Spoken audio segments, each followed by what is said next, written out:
Okay, hello and welcome back to Atmosphere Electric. There's Fran, I'm Rich. How are you, buddy? I'm all right, mate. How are you? Been a long while, long time no speak. Well, certainly publicly, definitely privately, but certainly publicly. How's things? Everything all good in your hood?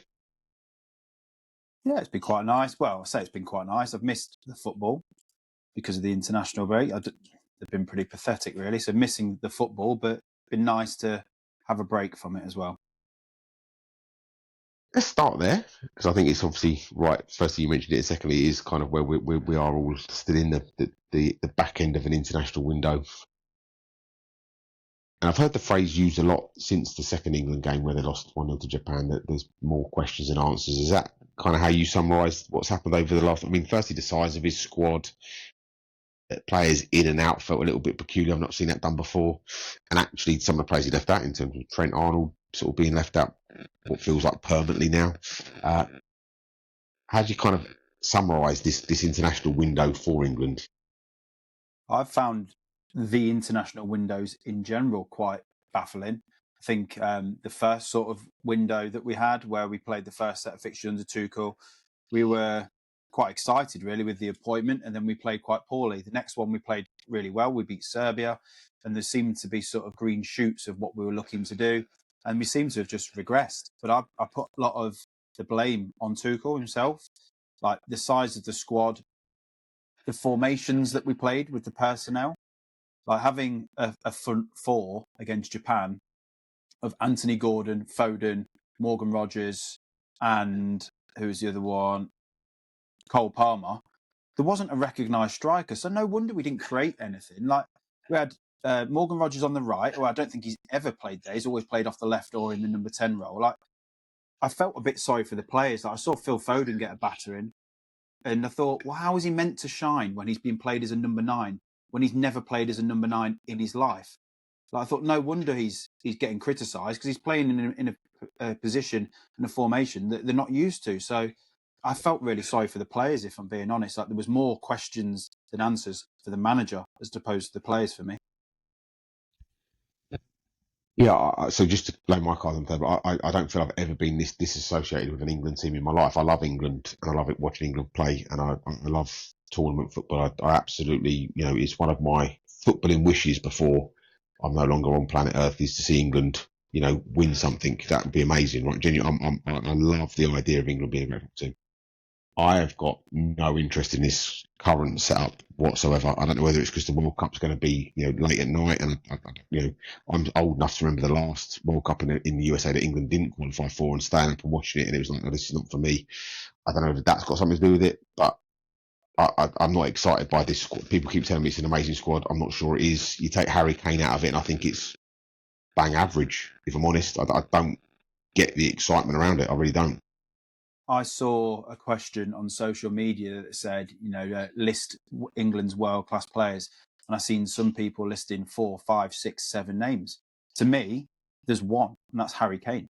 Like, he's literally the only player. Like, you've got people like Bellingham who can be world-class, but you've got to put him in a system that would enable him to be world-class. And I think with the system that we're playing, the only one that is ever going to shine as being world-class is Harry Kane. And I'm still of the belief, I don't think he's going to have the system to shine, because in a Bayern Munich team, he's got players around him that create space, that run in behind. Like, I don't think we're going to be set up to do the same to help Kane out. So we do only have one world class player, but I'm not sure the system will help him shine.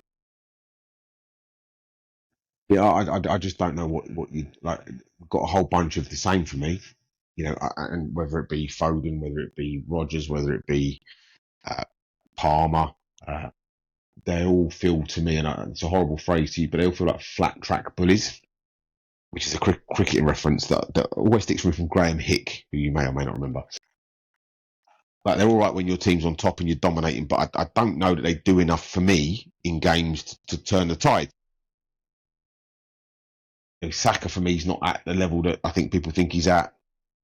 I don't know whether Rashford's there. I don't know really. Maybe Anthony Gordon does it in the World Cup. I don't know.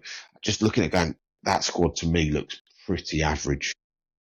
Well, I've seen going around social media, the obvious one of pick your 11. I think after the last window, I think the 11 is probably the most easiest 11 to pick. because a few players sort of played themselves out of it again, in my opinion, down to the manager. When you look at that, I mean, one of the players in the 11 is Elliot Anderson, and he's nailed on like 95% of people's 11s that I've seen. But you wouldn't be like singing from the rooftops about him as a player. Like, he's a very decent player, let's say that. There's far better players out there than him. So for us to be nailing him down in an 11, I think just probably shows where we are. We're second favourites for the tournament, by the way. Not having that in the slightest. Like, I watched Spain dismantle a few teams. Watched France dismantle Brazil. Like, there's teams above us who are far better than us. France can put out probably four lineups that's better than our first 11. So let me ask you maybe a wider reaching question: is international football weaker than it's ever been? Because actually, you look at, so I've just bizarrely, I didn't know you were going to do, but I've just got the odds up now. So I've actually got France as second favourites now. So whether that's changed since you last looked because of the way the international break's gone, but you've got Spain, France, England, Argentina, Brazil, Portugal, Germany, Holland, Belgium. Right now, taking out the historical impact of all of those teams, France are a good squad, but they've not been great. Spain feel like they're on the decline slightly. Argentina are not the same team with Messi where he's at. Brazil definitely not the same team, and I mean their squad is, if you look at it on paper, is quite average and full of Premier League players that are not. Portugal, Germany not great. Netherlands not great. Belgium not great. Like, actually, could this be just that globally international football is on its knees and is not? And maybe that's my problem, is that actually I can't remember the last international game I got excited by watching. Well, I think you're dead right with the standard. Well, in general, the standard of football across the leagues and international is nowhere near what it used to be for me. I watched the old Nike advert on the boat with Eric Cantona, and they had 24 players, I think it was, all in that Nike advert. And I was thinking, what players would you put in that now? I don't think you'd be able to field 24 like star players. Like, you could probably pick 10. And you'd be pushing it with some of them are such system players that you won't put them in an advert that highlights skill and flair and marketability and that sort of stuff. So now I think the standard of international football is miles off what it used to be from star quality perspective. So the systems and the fitness and all of that is obviously improved. Yeah, you've mentioned those teams there. For me, I think France are the standout. I just think, yes, they've been sort of not performing, but they always turn up at tournaments generally. And with the squad, I mean, you look at the squad they've got. I watched them play against one of the South American teams over the weekend, and they had a bench of Mbappe. Like, the bench was ridiculous. And I thought, wow, like, you look at that, I think we haven't got that level of quality coming off the bench. Like, we've got players on the bench. You could have a Foden and stuff, but not to the level that France have got. For me, they're clear favourites. Yeah, well, I think it's definitely not England. I think you'd be crazy to. I think that's the most stupid bet of the whole. I'd seen Japan was 66-1. I'd sooner have a fiver on them than put anything on England. Yeah, look, and to highlight my point about maybe the World Cup is not for me this year. Like if I go down the list of fixtures, okay. So normally the opening fixture is a biggie, right? Normally they hook you in. So Mexico, South Africa, not excited by that. South Korea, Czech Republic, Canada, Bosnia. This is chronologically, right? So far, I'm not interested in any of these games, particularly other than there's football on at the time. There's no football. Canada, Bosnia, USA, Paraguay, Qatar, Switzerland, Brazil, Morocco, maybe. Haiti, Scotland, Germany, Curacao, and then the first one of actual interest for me is Netherlands, Japan. We've had to go through all of those games to get to one, and then, by the way, we're back into the mix. Spain versus Cape Verde doesn't excite me at all. It's Iran, New Zealand, Iraq versus Norway. There is some absolute dogger games in this World Cup that I think is going to make this a very, very long-winded process. To actually, I don't know. How long does the World Cup last? Like, a month. You're going to have to wait 3 months. You're going to have to wait 2 weeks before you actually get to some fixtures that are meaningful. Yeah, it's a month, almost to the day, I think, because I looked at this earlier, bizarrely. So I do know that it's I'm going to say June the 11th to July the 13th. It's that ballpark figure. It's pretty much bob on a month. So, but the expansion of the tournament, and you still can't get in Italy through the door, which maybe is a different problem altogether. I don't know, man. Like I say, England have bored me to tears, and of course, I'll say this now: when the game's on, I'm going to be mad and throwing stuff at the telly and jumping about and all that stuff. But at the moment, I've never felt this disassociated with an England team in my life. No, especially as, again, you look at the fixtures, sorry, the squad that's been announced, and some of the comments coming out from Tuchel saying, Harry Maguire's 6th choice centre half. Yeah. Behind who? Well, To be fair, he did give the list. To be fair to him, he did give the list. Yeah, but he gave the list, but not a single person agreed with it, did they? He said behind Trevor Chalobah. I went, are you actually joking? Maguire, for me, is our second best centre half. The way he performed throughout the games that he was selected, the way he's been performing in the Premier League, he offers you something in both boxes as well. He came on against Japan, and for the 5 minutes that he came on, he's our best player. I think he had 3 headers from corners. He was the most threatening player we had on the pitch. And to say he's behind Trevor Chalobah, and I've seen it Conser's not at the level for me. I've seen other centre half playing. And I think if that's what you actually think, and it's not like a vendetta against certain players, then I think that we've got more problems than what we believe. I don't think we've actually got a chance at the World Cup, which, if you look at our squad on paper, we should have a very good chance. But if you're not going to be selecting players in form and the best players, I just think, like you, sort of lose a bit of interest in it. Yeah, what I'm really hoping for is attack-minded football. That's what I'm missing in my life.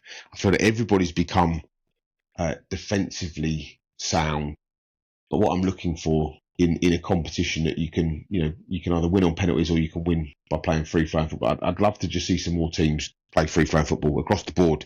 I think we've all become so result-heavy that we've just lost that little bit of excitement in the game. And I suppose in some ways this leads us nicely onto the other big story that's definitely taken a grip this week is obviously Roberto De Zerbi going into Tottenham. Someone famous or synonymous with this very specific type of football that is perceptually attacking.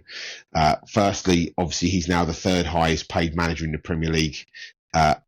What are your overarching kind of initial thoughts of the De Zerbi appointment? Forgetting, because I'm not interested in the noise about what he said in the past about other people and whether that's good, bad or ugly. I'm talking purely from a football point of view.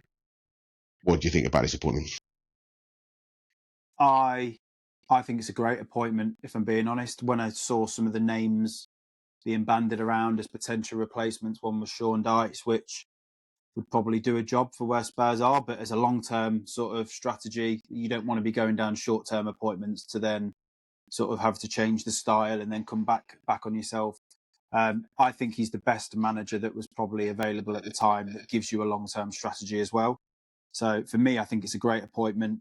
The question is, have they given him enough time? He might have needed another 3-4 weeks. Should he have been the first appointment ahead of Igor Tudor? I don't know whether he was approached at the time and turned it down. I don't know. But I just don't know whether he's been given enough time to send it down. But as an appointment, I think it's the best appointment Spurs could have made. So he's definitely been approached a long time ago, no doubt about it. And he was absolutely adamant that he was not going anywhere until the summer. That is true. However, when you throw the money that they've thrown at him, including the stay-up bonus that they've thrown at him, I think he would have become bonkers to turn it down because it's life-changing sums of money. You are talking about millions and millions and millions of pounds a year that make him, like I said, the 3rd highest paid current Premier League manager. And not only that, Tottenham are in such a weak position that they've had to buckle in terms of the control that he has. And he is going to be very much more like an old style manager in terms of, I want this type of player, I want that player, rather than the kind of director of football model that people have gone to. So he's been given more control than he would have got at any other top level club. He's been given a massive bonus to stay up, and he's been given a massive basic salary. Now, for me, 7 games, that again, forgetting where Tottenham are currently, because at the moment I would say every game is a really difficult game for Spurs based on their last 2 years of league form. If you just landed from Mars or you kind of maybe you've been asleep for 18 months, you kind of the fixtures that Spurs have got, they've got a Leeds in there, they've got a Wolves in there, they've got a Brighton in there. They're fixtures that you should be confident that Spurs can pick up 8, 9, 10, 11, 12 points throughout those 7 games that are left, and therefore that would be enough to see them stay up. So surely this is, for me, albeit overpaid, but it's not Tottenham fans' money, so why do they care? They've definitely overpaid on players in the past that, I think about Tanguy and Dembele, for example. He's not going to be as disastrous as him.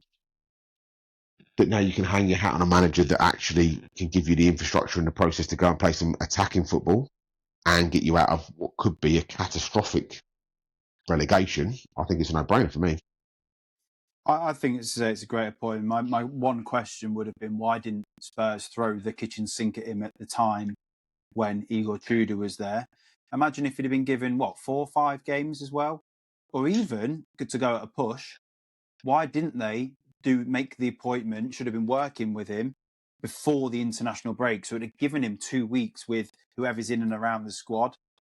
Spurs have a lot of people on an international duty, so you're not going to be training with everyone, but I just feel that they might have left it a bit late for him to have an immediate impact, which I think is what Spurs need. But you're right, though. The games on paper are very kind. You still have to go and win them, don't you? But for me, the exciting thing is I do believe Spurs will stay up. But then you've got a manager there that you can look to build in the future, as opposed to having to start again. I think that's the exciting thing for me. A couple of things around that. So first thing was that this has been a different group of people making this decision from what made the Igor Tudor appointment. Read into that what you will, and likely that those people staying in the club, but everybody I know that knows anything about Tottenham tells me that both Johan Langer and Vinay are both going to be gone in the summer. They had nothing to do with this appointment whatsoever. And actually, when you go back and look at the point at Liverpool, the story was quite clear that if he lost that game, he was gone. To get the point actually almost delays the inevitable. So actually, again, maybe why those people have been removed from the process. So there's a very, very different mindset that's taken place with different people pulling the strings, because I think finally the penny has dropped with members of the board that this is a massive problem. This is a risk now. It is serious. I mean, you only have to look around at other teams that have been relegated in the past 10 years to see how many of them actually come back, and not even just come back in the same state or even stronger. Like, it just doesn't happen, doesn't it? You get relegated. It's so rare that you actually bounce back, clean the decks of players that you don't want, stuff. It doesn't happen. Players are on too much money, and Spurs would have that problem trying to shift some of the players. They're on too much money. I would also imagine very few of them are on relegation drop salaries, because there probably wasn't something they were thinking about, even though they did finish 17th last season. So yeah, for me, I think best of what they could have done right now, and that is actually, if you're a Spurs fan, that's what you want your board to do, right? Is this going to be a 5-year agreement? I don't think anybody thinks that he's going to be there for the 5 years. Okay, but actually, what manager is these days? You take out Mikel Arteta and Pep Guardiola. In reality, that's a long shot now anyway. So the 5-year contract is only a 5-year contract by its name. But what it's done, I think, is given an element of confidence in the board that they're prepared to do whatever it takes, not just for this part of the season, but in the hope they stay up, and then moving forward, having a bit of a strategy and a game plan to drive the club forward. So, I'm going to be very excited to see how he gets what is a talented squad, albeit ravaged with injury, playing football, how quickly he can turn that round. Obviously, he's a decisive character.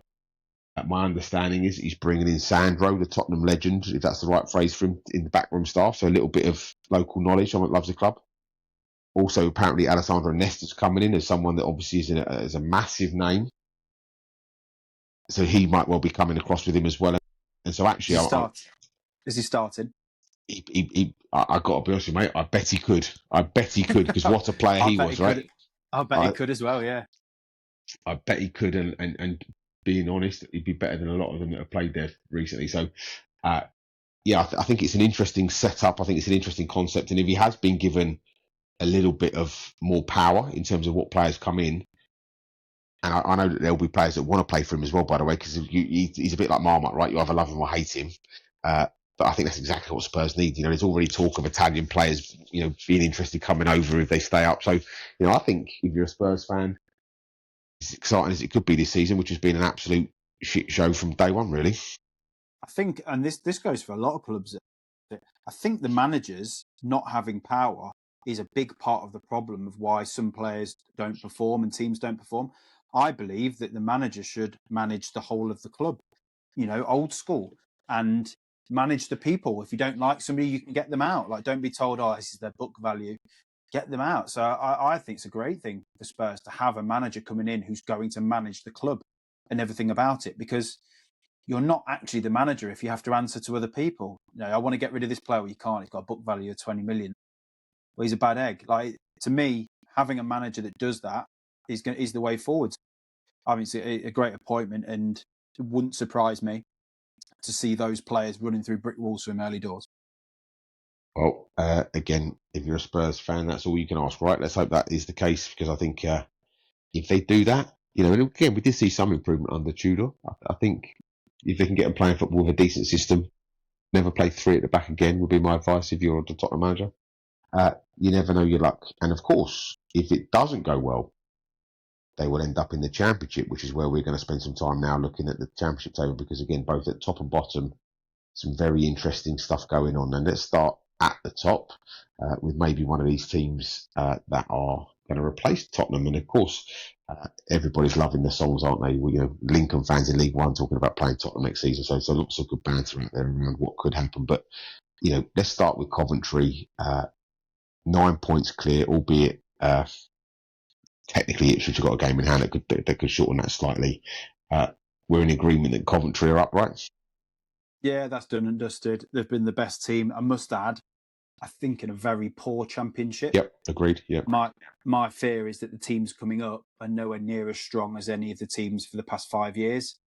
And it's not gone well for those teams. So these teams that are coming up, I really do fear for them going up into the Premier League next year. I don't think the Premier League's been as strong as well. I think that's sort of regressing as well. So that's probably a point to add into that. But Coventry have been the best team, scored the most goals, looked the most dangerous, been managed well by Lampard. I think we were all in agreement saying, what are they doing, swapping Robbins for Lampard? But it's been a great appointment, and they deserve it. They do deserve it. They've been the best team by a mile. I think we need to caveat that by when you say that teams that have come up historically, you don't mean last season. Obviously, Sunderland are showing that there is. Yeah. And again, Leeds, also, and Leeds as well, yeah. But and so actually, what we need to bear in mind when we make statements like that is if Coventry were to go and have a generational window like Sunderland did last year, because they've shown the way, maybe these teams can learn from what Sunderland have done and set themselves up. But as you say, right now, the Championship looks weaker than it has done in quite a long while. Beneath Coventry, really, the rest of the teams can beat. And there's no clear kind of. I wouldn't want to play this team home in a way that you normally get in the Championship over a two-legged playoff, because actually you probably fancy yourself against all of them. Even Ipswich, which are one of the teams that we all thought were going to come straight back up again, have been a little bit hit and miss. It's fair to say. And so on that point, then who do you think will get the second automatic place? Do you think Middlesbrough will hold on, or do you think it will be? Looking at the numbers, Southampton are on a bit of a run, so they could go for it. But really, I'm probably between, not being particularly controversial, Middlesbrough or Ipswich in terms of who takes the second spot. I think Millwall are the dark horses. They seem to just be notching up wins consistently against good sides, and you've obviously got Millwall are playing Middlesbrough as the first game of the game week on Friday. That's a massive game, isn't it? Yeah, so I think that they're definitely not out of it. I agree, though. So from Hull are only, 3 points off third place? But they've been so hit and miss for me. And I know Southampton are flying, but I think they're just too far back. So, yeah, I'd agree. I think the second, third and fourth place, Middlesbrough, Ipswich and Millwall, it's between them. I think Middlesbrough have probably played the best football I've seen this season. But again, don't seem to be as consistent. So I think Ipswich will probably nick that second spot. At this stage of the season, and it doesn't matter what level you're talking about, right? It could be step 7 or Premier League. It's as much about how you handle the pressure of the situation as well, right? You look at those teams that just find ways to get results. We'll go back to Premier League, we'll talk about Arsenal needing to get over the line and win stuff. It doesn't matter what the level is. It is about how you handle and for all of these teams now, they're coming into the final straight. 8, 9, 10 games left. So still loads of points to play for, of course, but ultimately, they've got 7. So Coventry got 7 games left, haven't they? With 8 being the most. 21 points could have a massive impact left or right, up or down. It looks like Coventry are holding their own, and it looks like Ipswich should have the experience in the squad to go on and catch Middlesbrough. So for me, I'm leaning towards Ipswich, but I agree that Middlesbrough have been my favourite Championship team to watch this season. Well, there was a golden period for Coventry, wasn't there? Around I feel like it was November, December, where they were almost scoring 3 goals in 20 minutes every game. They were flying. And then the pressure's got to them, hasn't it? And they kind of started to lose some games, and then they've gone back to just winning, and they don't care how, which is great. That's the right thing for them to do, by the way. What I think's been interesting. So what I think's been interesting about Coventry and Middlesbrough is Middlesbrough are very heavily possession based, but they move the ball forward quickly, whereas Coventry are a lot more direct and they play off the 9. So very different sort of styles. But like, there was a period, I think it was the first 10 games, they were unbeaten, scoring 3 in every game. Like, it was ridiculous output. But Middlesbrough, I think, at times have played some tremendous football. But I think their style of football has also impacted on results because they've tried to play through low blocks and have been getting 0-0s here and there. When actually, Coventry just getting it in the box has worked for them. Yeah. And so, sorry, who did you say? Who you got as the second team? You saying Middlesbrough still? No, I think Ipswich have probably got the know-how. And Middlesbrough, as good as football as they can play, sometimes struggle to break low blocks. So, I mean, I've not looked at the fixtures, but I know that Middlesbrough have drawn twice to Leicester, which is awful. But again, low block football has hurt them. Middlesbrough haven't been able to break that down, whereas I just think Ipswich have probably got that little bit of know-how, bigger squad. You know, if Hayden Hackney gets injured, I think Middlesbrough could be done for. Yeah, absolutely. So we're both in agreement so far. So we then move to the playoffs, which again are interesting. Now, how far? I've got a team that I've got as the lowest that I think could, not saying they would, but could get into the playoffs. How far down do you go? So I go down to Derby, but I'm then also including Norwich. So I'm excluding Watford, but I would include Norwich. Yeah, me too. Norwich is my team, just based on the form they've been on since the managerial change. It's a long shot, don't get me wrong, but I've got Norwich as the outsiders of outsiders that could squeeze in. So, and again, I think we have to reference what a great job he's done since going in there. Obviously, maybe kind of left previous roles without, covered in glory, but he's done a phenomenal job with that Norwich team. 1, 4, and 5, and absolutely on a tear up. When you think about, for example, the impact that's happened at Sheffield United, and they're still in 17th and still losing more games or as many games as they win.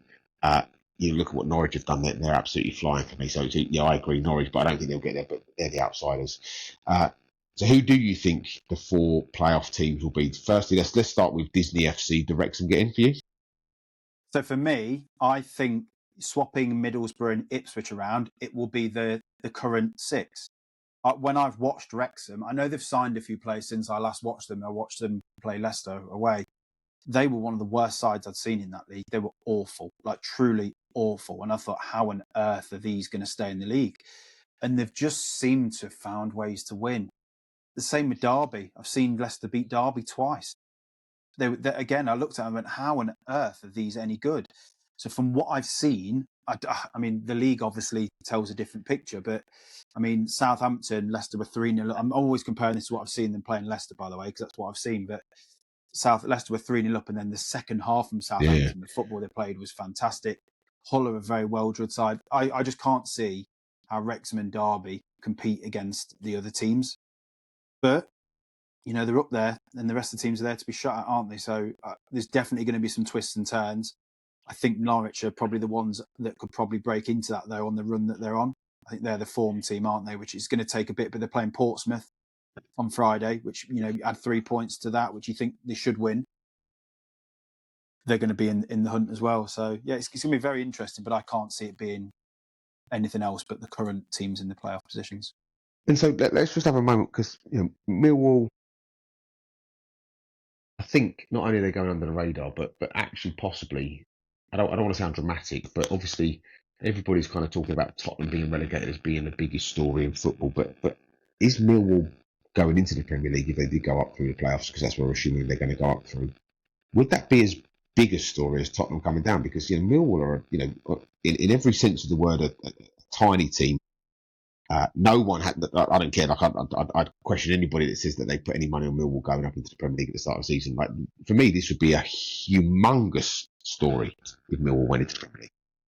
I think it depends on the team that comes down, doesn't it? If West Ham go down and Millwall go up, it's either going to make it a massive story because they're trading places, or it's going to be less of a story because you're not going to have that derby. So I do think it depends on who comes down, which will sort of mean the story is bigger or smaller. But I mean, it's a great achievement for them. They have just been gradually getting better and improving every single year. And it's been done with managers on tiny budgets. So, I mean, they've done a fantastic job there. And I know any team that goes there really struggles, don't they, with the atmosphere and how hostile they make it. So it'd be a great story to see them go up. Yeah, it'd be unbelievable. Absolutely unbelievable. I think what you're telling me is that you've got Middlesbrough, Millwall, Hull, and Southampton as your playoff teams. Who do you think would go up? So I suppose it depends on who you think's who, but I'm assuming you're thinking they stay in the same positions, i.e., or do you think Southampton could finish higher than, because that would have an impact on who they play? Because actually, if Southampton have to play Middlesbrough, that's a very different game to play in Hull or Millwall for me. I think Southampton are the ones that could probably finish. If anyone's going to finish outside the playoffs, I believe it could be Hull. So there's a bit of tweaking to go there. But I mean, looking at where I think it'd go, I think Middlesbrough are probably the best team, but I could definitely see Southampton winning the playoffs. Again, it's all about form at the right time, isn't it? And players fit and all that kind of good stuff. And I think if any group of players probably would handle a Wembley, final, or it is a final essentially. I think Southampton, you might have to sort of say might have the edge there, but Carps will be happy with us as well if we get that right.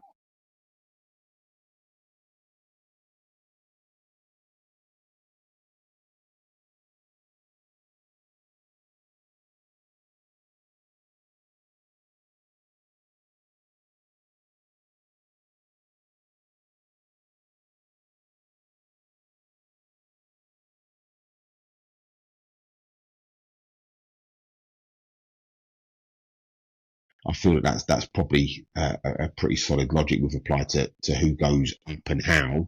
However, who goes down and how is a very, very different story with. I mean, again, I think we'll probably be in agreement that we're talking about Blackburn Rovers and down rather than Charlton are safe now. I think we're saying, right? Yeah, agreed. And there's some big teams in here, some big teams. Now, obviously, we no point getting into the Sheffield Wednesday conversation. We know what's happened there, and it's absolutely devastating, but and doesn't look like being fixed anytime soon, which is a worry. But you then look at the teams that we're talking about: Oxford, Leicester, Portsmouth, West Brom, and Blackburn. They're institutionally massive teams, aren't they? Well, you've got two ex-Premier League champions, and West Brom. I'm sure West Brom have probably got the best history in the Championship. I believe that would be a fair statement, I'd say.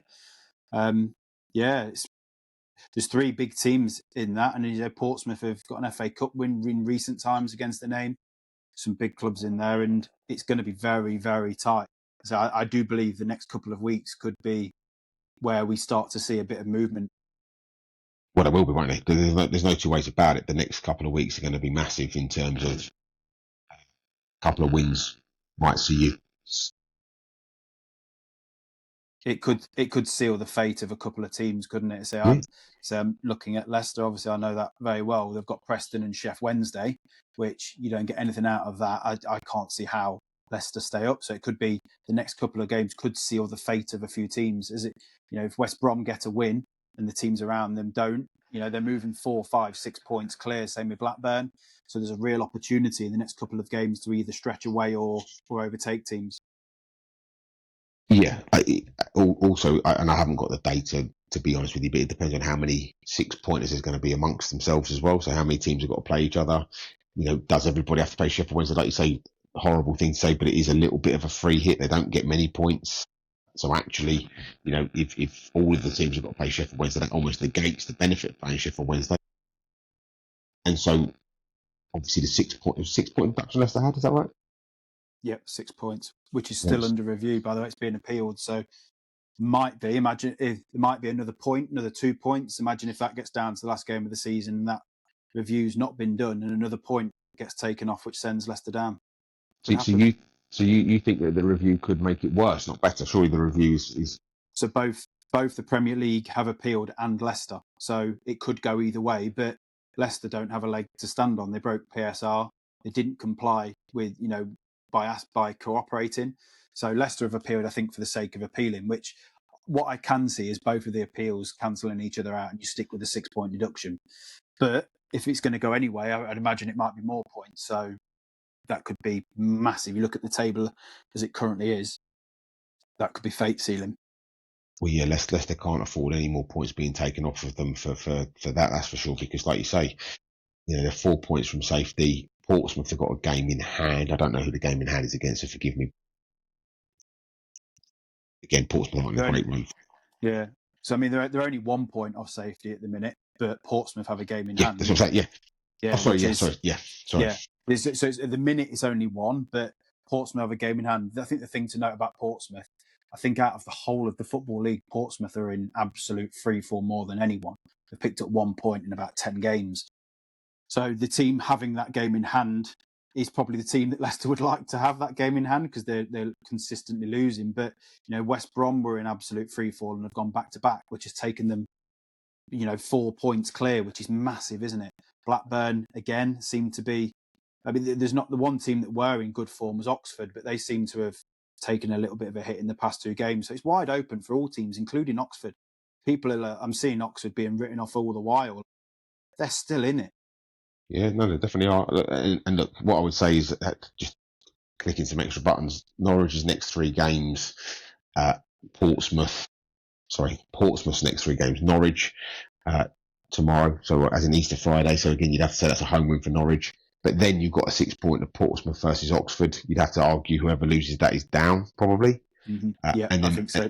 And then Portsmouth have got Middlesbrough away. So Portsmouth have got a very, very big... Now, on the other side of every coin, right, heads or tails, if they were to get 7 points out of those 3 games, buzzing, flying, they're safe, right? Because that's going to absolutely change everything in the club. And they've had a bit of a break to maybe do that. But I can't see it. And you're talking about maybe 1, maximum 3 points from that. And therefore, Portsmouth, not only will they be banging trouble, especially going back to your point about Leicester playing Sheffield Wednesday and Preston, they get 6 points there. All of a sudden, they're on 45. And actually, Portsmouth could also bring Oxford down with them, because you'd easily see that being a draw. And all of a sudden, the landscape looks very different for a team like Leicester.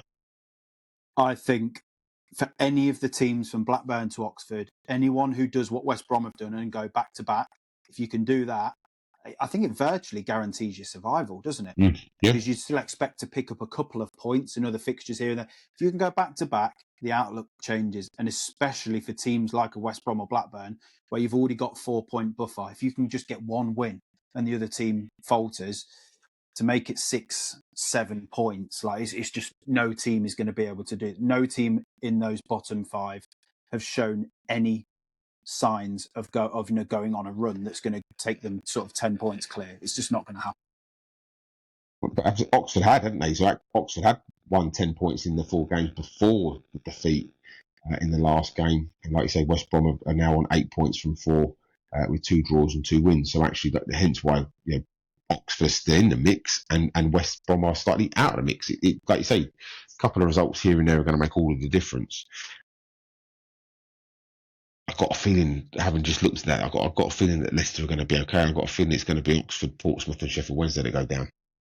Yeah, so I have just not seen anything from this Leicester team to suggest they've got the fight to stay in the league. Like Oxford are nowhere near the level of ability that the Leicester squad has. And that's not being rude to them, but the desire and the want and the running and the heart and everything about them suggests that they're going to finish above. The way I think the table will finish is I think Leicester will finish 23rd.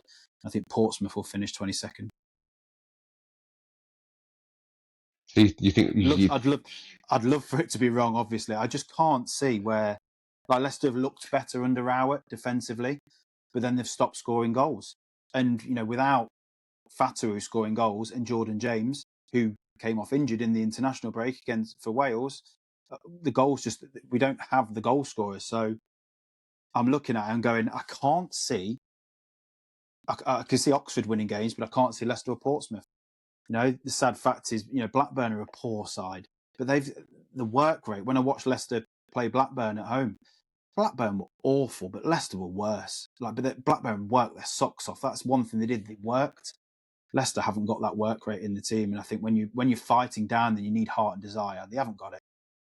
Well, no, but like you said, the other part of this is that and it's sad for the supporters and for the players in some ways. But when we talked about people having the flip flops on the beach already, you look at the championship, and actually there's a big chunk of it that is on the beach. There is a big chunk of it that again, Birmingham to Charlton is on the beach, and if you're playing those teams. And you look at the form of those teams, by the way, none of them are in any type of form whatsoever.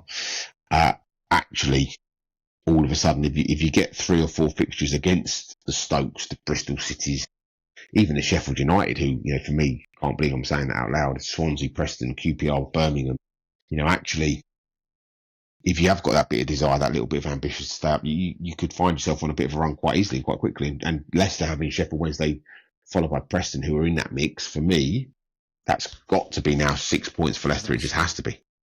It has to be a minimum of 4. Has to be a minimum of 4. 6. You've got to be targeting 6, haven't you? But you have to take a minimum of 4 to stay in the mix. Because if you lose both games, take 2 points, then you're just out of the race. I agree with what you're saying about the teams you're playing. So I know Leicester have still got Preston and Swansea to play. They've also got Portsmouth, Sheff Wednesday, but then you look and they've got Hull, Millwall.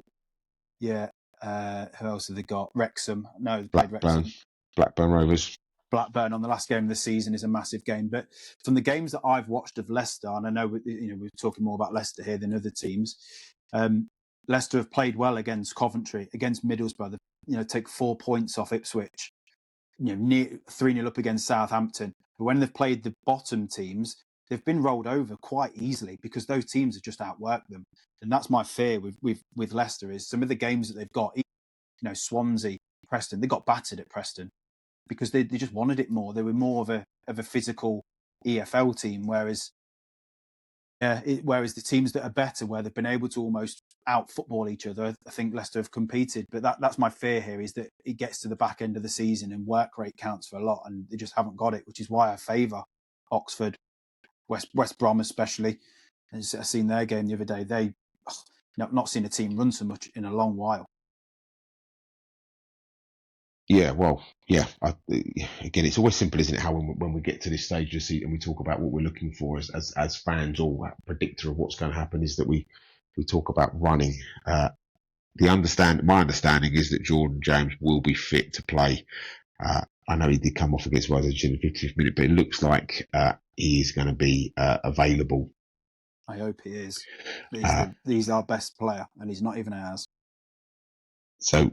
Yeah, well, again, from Gary Rowett himself, it's not as sinister or serious as it first seemed. He hasn't trained today, but neither of any of the international lads. We'll have a discussion on him, but he's adamant he's fit to play. So it looks like he's going to be able to play, which is obviously, as you say, great news. And again, like I say, maybe you kind of, without wanting to kind of be disrespectful, Sheffield Wednesday, you get him on the pitch to start the game, you get ahead, and then you pull him off to give him time to recover for the next game, which is in theory the more tricky one against Preston. So I'm feeling it's Preston Friday. Oh, sorry, Wednesday. Sorry. Yeah, so it's the other way around. But like you said, play him in the most important game, and then you can always bring him on against Sheffield Wednesday. I think that's the way it has to be.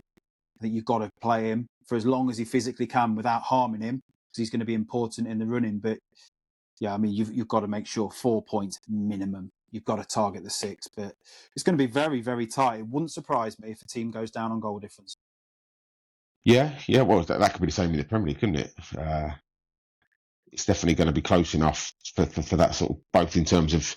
And again, I used the reference point, and now I'm going to forget what team it was, but it was 2 seasons ago where there was a team that didn't go up by 1 goal, because of the goal difference in terms of into the playoffs. And you think about those margins, and you think about, actually, did you put everything in? Like you've got to take every game seriously, because at the end of the season, it could be 1 goal. It's the difference between staying up, going up. It's crazy, really, isn't it? Yeah, it's absolutely mad. And I say, you look at the league at the minute with 1 point being in it, and there's some goal difference. I mean, that's Leicester's advantage. They've got a better goal difference than everyone else. That could be the only way I see them staying up, really, on goal difference. But yeah, it's going to be tight. And just whilst we're there, obviously, we talk about the Championship. Premier League doesn't start back. We've got FA Cup this weekend. Who are the players that have stood out for you when we talk about someone's got to have a great transfer window? The one thing I think that teams don't do enough of is pick up the best talent from the Championship. I'm talking about Premier League teams, of course. Don't pick up enough of the best talent from the Championship, thinking because they're Championship players. And so, obviously, you look at the Swansea centre forward, the Topnik, who, and I know that's probably not how you say it, but every time I've seen him play, he's looked like a real handful. He looks like a player that I think in the right setup could score goals. Who else do you think? Obviously Morgan Whittaker was talked about regularly, but obviously again it depends on who goes up. But is there any other players that have caught your eye in terms of if you're a Premier League director of football who you'd be looking at in the Championship this season? Well, I mean, there's a few standout players in all honesty. So one of them is Hayden Hackney at Middlesbrough. I think he's quite clear and far away the best player in the Championship. Coventry have got a lot of good players. I like Sakamoto that plays for them. The goalie there is a very good goalie. I mean, what Coventry have done well is they've got a lot of good players all over the pitch, as opposed to having a couple of standouts. Southampton have got a very good squad of young players. Hull again, and Millwall very similar, I think, but they've managed to find good players that sort of complement others. I think the Championship is probably lacking in the star quality players that it's had in previous years. So I look at Leicester's team, you've got Fatawu and James that stand out like a sore thumb, with the rest of the team being poor. And I think a lot of teams have probably got a single player that stands out. But in previous seasons, there's been players that you could clearly earmark, like a Hayden Hackney, that just goes, you could slot into the Premier League quite obviously. I think Hayden Hackney is probably the only one that you would look at in the Championship at the minute who would say, I'd take the step up easily. So in the past, there's probably been 10 players that you could name that to. I think Hayden Hackney's the only one. Yeah, Ollie McBurney's numbers look amazing in terms of goals and assists. Obviously, he's come back from his little venture out in Spain. Looks like he's come back a different player with 7 assists and I think 13 goals. Is he Dwight Gale, though? Maybe, but maybe he could do a job at a club. Again, we talk about assistant players. Could he come into a team that are looking for that type of player? Maybe, like I say, maybe he's learnt in Spain to, because again, a great season out there. You look at Jack Clark at Ipswich, who everyone's ever told me is that he is a Championship player and he's not a Premier League player, and he's got 14 goals somehow, only 1 assist bizarrely, which is unlike him. Yeah, for me, I would be. I'd be putting all my chips on if I was looking for a centre forward to take a gamble on, as maybe a number 2, number 9, rather than having to be a main man. But I think he's the one that I'd be looking at, because a goal every other game in a team that's not dominant, I think is not bad numbers. Yeah, no, I agree. I think, I mean, I think Coventry's probably the place you'd look at for some of those other players as well that could. I really do like Sakamoto. I think he's a top player. I'm assuming they're going up, so they would stick around for a season and give it a go at Coventry. I'd assume so. I do think so. Probably Fatawu is one of them that could make the step up to the Premier League as well. When he did play in the Premier League, he looked good, and he's only 22, so there's a lot of improvement still left in him. I think in a good team, he'd stand out even more. Yeah, well, I think obviously by this time next week, when we come back together again, we'll have a much clearer identity, won't we, in terms of what that bottom and top of the Championship table looks like. So I'm actually also quite happy that we can do a deep dive this weekend and watch it without there being a distraction of a huge amount of Premier League football, and really get into the Championship, because I do like it around Easter. So as always, mate, thank you very much for your time. Where can people reach out and find us? Obviously, we've not been particularly active recently, but we'll get back on it till the end of the season. So where can people find us? So if you want to listen to the episodes, we're on Spotify, we're on Apple Podcasts and YouTube, and social media-wise, we're on X, Facebook, and TikTok. As always, mate, really enjoyed that. Good to talk about some different topics as well. So thank you very much. I look forward to speaking to you next week, buddy. Have a great week. Take care.